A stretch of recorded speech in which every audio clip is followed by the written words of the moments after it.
बिहार में इस साल चुनाव है, 9 महीने करीब बचा है। इन 9 महीने के गर्भ से क्या निकलेगा, इसको ध्यान में रखते हुए बिहार में अब मंत्रिमंडल विस्तार होने जा रहा है।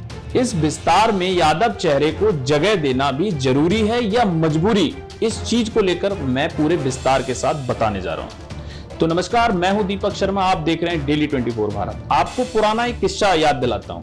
नित्यानंद राय को भारतीय जनता पार्टी का मुख्यमंत्री बनाना चाहती थी। यह चर्चा तो कई बार उठी, लेकिन बीजेपी ने औपचारिक तौर पर कभी ऐसा नहीं कहा।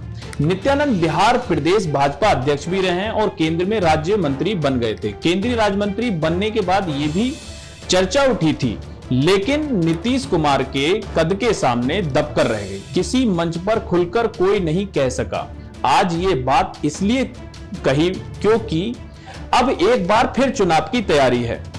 अधिकतम 9 महीने में नई सरकार का गठन हो जाएगा और बिहार में जातिगत जनगणना के रिकॉर्ड से आई सबसे बड़ी जाति को राज्य की राष्ट्रीय जनतांत्रिक गठबंधन सरकार में औसतन सबसे कमजोर जगह मिली हुई है।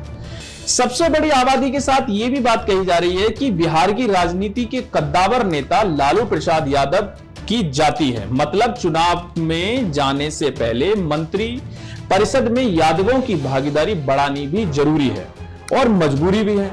28 जनवरी को जनादेश 2020 की वापसी करते हुए बिहार में जब एनडीए की सरकार बनी तो मुख्यमंत्री समेत कई सरकार के 9 मंत्री बनाए गए। उस समय मंत्रिमंडल में मुख्यमंत्री नीतीश कुमार की पार्टी जनता दल यूनाइटेड ने एक यादव को मंत्री बनाया।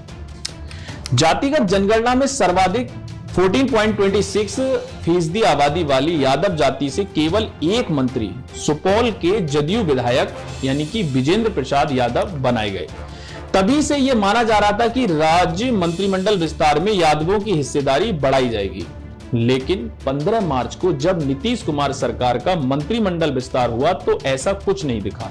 तब से अब तक सिर्फ एक ही यादव मंत्री है अब इस सरकार में। अब चुनाव सामने है और साथ ही भाजपा नेताओं को वह वीडियो भी फिजा में है जिसमें लालू प्रसाद यादव और तेजस्वी यादव को लेकर गंभीर चर्चा हो रही है। मतलब साफ है, भाजपा अगर किसी यादव चेहरे को सामने लाए तो चौंकाने वाली बात नहीं होनी चाहिए। भाजपा के पास 6-7 मंत्री बनाने का विकल्प है, इसलिए यह संभव है कि बिहार की नई सरकार का गठन 28 जनवरी 2024 को हुआ था। तब 9 मंत्री बनाए गए थे। उसके बाद 15 मार्च को मंत्रिमंडल विस्तार हुआ और मुख्यमंत्री सहित मंत्रियों की संख्या 30 हो गई। अब जो मंत्रिमंडल विस्तार हो रहा है उसका इंतजार कई महीनों से किया जा रहा था। जुलाई 2024 में जब भाजपा ने अपना एक प्रदेश अध्यक्ष मंत्री दिलीप जायसवाल को बनाया, तभी से इस विस्तार का इंतजार था और ज्यादा तीव्र होता चला गया। अब 26 फरवरी 2025 को शाम 4 बजे यानी कि आज मंत्रिमंडल विस्तार हो रहा है।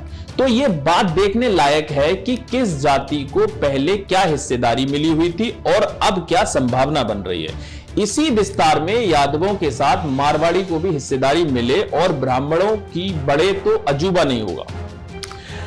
बात करते हैं बिहार की जातिगत जनगणना में राज्य में दूसरे और तीसरे नंबर की जाति दुसाध और चमार को बताया था। सत्तारूढ़ दोनों दलों ने सबसे बड़ी जाति का ख्याल भले नहीं रखा हो, लेकिन इन दोनों पर दोनों बड़े दलों ने ध्यान दिया था। जातीय जनगणना में दुसाध यानी कि पासवान जाति की आबादी 5.31% थी। भाजपा ने हरिसिद्ध पूर्वी चंपारण के विधायक यानी कि कृष्ण नंदन पासवान और जदयू ने कल्याणपुर समस्तीपुर के विधायक महेश्वर हजारी का मंत्री बनाया था। इसी तरह 5.25% आबादी वाली चमार जाति को भी मौका मिला। भाजपा ने एमएलसी जनक राम और जदयू ने गोपालगंज विधायक सुनील कुमार को मंत्री बनाया। इन जातियों की भागीदारी थोड़ी और मतलब एक बढ़ सकती है। जातीय जनगणना की रिपोर्ट में कोयरी की आबादी यानी कि कोयरी जाति होती है उसकी आबादी 4.21% थी। कोयरी के लिए राजनीतिक भाषा में कुश शब्द का प्रचलित है यानी कि कुशबा। कोयरी जाति से भाजपा कोटे के एमएलसी सम्राट चौधरी डिप्टी सीएम यानी उप मुख्यमंत्री हैं। बछवाड़ा बेगूसराय के विधायक सुरेंद्र मेहता को भाजपा ने कोयरी कोटे से मंत्री बनाया। तब जदयू का तो लव को समीकरण ही था इसलिए उसने अमरपुर बांका के विधायक जयंत राज को मंत्रिमंडल में जगह दी।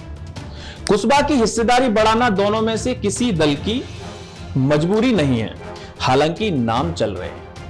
28 जनवरी 2024 को नई सरकार के गठन के समय कोई ब्राह्मण मंत्री भी नहीं था।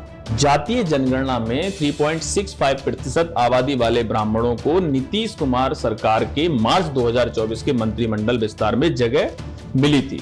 भाजपा एमएलसी मंगल पांडे और झांझरपुर विधायक नीतीश मिश्रा को मंत्री बनाया गया। ब्राह्मण जाति से जदयू ने किसी को मौका नहीं दिया था। इस बार भी भाजपा की हिस्सेदारी बढ़ाने वाली लग रही है, यानी कि ब्राह्मणों की हिस्सेदारी बढ़ने वाली है। जातिगत जनगणना में राजपूतों की आबादी पे भी बात करते हैं, जो कि 3.45% है। चकई जमोई निर्दलीय विधायक सुमित कुमार सिंह को नीतीश सरकार ने जदयू कोटे से सरकार बनाते समय ही जोड़ लिया था। मंत्रिमंडल विस्तार में भी 3 राजपूतों को जगह मिली थी। छातापुर सुपौल के भाजपा विधायक नीरज कुमार सिंह के बारे में बात करता हूं, यानी कि नीरज कुमार सिंह बबलू। भाजपा एमएलसी संतोष सिंह के साथ धमदाहा पूर्णिया की जदयू विधायक लेसी सिंह के मंत्री बनने से राजपूतों की संख्या भी नीतीश मंत्रिमंडल में 4 हो गई थी। राजपूतों की भागीदारी अब बढ़ने के आसार बहुत कम लग रहे हैं, क्योंकि ऑलरेडी पहले से 4 है। हालांकि भाजपा में तिरहुत से एक नाम आगे चल रहा है। जातीय जनगणना पर भले ही बाकी सब कुछ सुप्रीम कोर्ट में अटका है, लेकिन बिहार की राजनीति में इसका पूरा प्रभाव है। उस रिपोर्ट में 3.8% आबादी ही मुसहर की बताई जा रही है। एनडीए की घटक, यानी एनडीए की जो घटक पार्टी है, एनडीए का जो हिस्सा है हिंदुस्तानी आवामी मोर्चा सेकुलर के संतोष कुमार सुमन उर्फ संतोष माझी इसी जाति के मंत्री हैं, यानी कि इस जाति से वो मंत्री बनाए गए हैं। जदयू से रत्नेश सादा को मंत्री पद महागठबंधन के आगे भी बरकरार रहा। अब जितिन राम मांझी के बारे में बात कर लेते हैं। जितिन राम मांझी इस जाति के नेता होने के नाते प्रतिनिधित्व बढ़ाने के लिए प्रयासरत हैं। भूमिहार जाति में जैसे सवर्ण की बिहार में 2.89% आबादी बताई जा रही है। मंत्रिमंडल में इस जाति के भाजपाई डिप्टी सीएम विजय कुमार सिन्हा और जदयू कोटे के विजय कुमार चौधरी हैं। इस बार विस्तार में भूमिहार को जगह देने के लिए भाजपा तैयार है। जदयू के अंदर भी कई ऐसी चर्चा है, लेकिन केंद्र में राजीव रंजन सिंह उर्फ लल्लन सिंह को मौका दिया जाने के कारण उसकी मजबूरी नहीं है। जातीय जनगणना इसके बाद 2.8% बात करते हैं हम वाली, यानी कि 2.8% वाली कुर्मी जाति की। मंत्रिमंडल में इस जाति का प्रतिनिधित्व यानी कि स्वयं मुख्यमंत्री नीतीश कुमार करते हैं और कद्दावर मंत्री श्रवण कुमार इसी जाति से आते हैं, यानी कुर्मी जाति से आते हैं। भाजपा में इस जाति से कोई मंत्री नहीं है और भविष्य सुधारने के लिए वह किसी को मौका दे सकते हैं और इससे कोई चौंकने वाली बात भी नहीं होगी। जातीय जनगणना की रिपोर्ट में यह भी आता है कि 2.60% आबादी मल्लाह की थी। भाजपा ने विधान पार्षद यानी कि हरी सहनी और जदयू ने बहादुरपुर दरभंगा के विधायक मदन सहनी को मंत्रिमंडल में जगह दी थी। आबादी में 2.31% रह के भाजपा की कोर वोट बैंक जो माना जाता है रूप में प्रसिद्ध है, वो है बनिया यानी बैस। भाजपा को एमएलसी दिलीप जायसवाल और कुर्नी मुजफ्फरनगर के विधायक केदार प्रसाद गुप्ता के रूप में मिला था, यानी मंत्रिमंडल में उनको जगह दी गई थी। जायसवाल का इस्तीफा होने के बाद अब एक वैश्य की कुर्सी खाली है और उसे भाजपा जरूर भरेगी। जातिगत फीसदी का बात करते हुए 2.13% वाले यानी कि धानुक समाज पे भी सवाल उठ रहा है, यानी कि फुल पारस मधुबनी की जदयू विधायक यानी कि शीला मंडल मंत्री हैं। भाजपा कुर्मी धानुक के नाम पर एक सीट रख सकती है। जातिगत जनगणना में 1.91% आबादी वाले यानी कि नोनिया जाति से भाजपा की महिला विधायक और पूर्व मुख्यमंत्री रेणु देवी बेतिया पश्चिम चंपारण से मौजूदा मंत्रिपरिषद में मौजूद हैं और भाजपा के डॉक्टर प्रेम कुमार चंद्रवंशी कहार हैं, ये अति पिछड़ी जाति से आते हैं। अब जातीय जनगणना में इसकी आबादी जो 1.64 बताई गई है, ये सरकार गठन के समय से ही मंत्री बिहार के जातीय जनगणना में 0.9% आबादी है पासी जाति की। इस जाति से जो है जदयू एमएलसी डॉक्टर अशोक चौधरी मंत्रिमंडल में शामिल है। अब हम बात करते हैं सबसे कम आबादी 0.7% आबादी वाली यानी सवर्ण मुस्लिम वर्ग की, यानी कि मुस्लिम समुदाय की मैं बात कर रहा हूं। तो उसमें पठान आबादी से चैनपुर कैमूर के जदयू विधायक मोहम्मद जमा खान भी मंत्री हैं।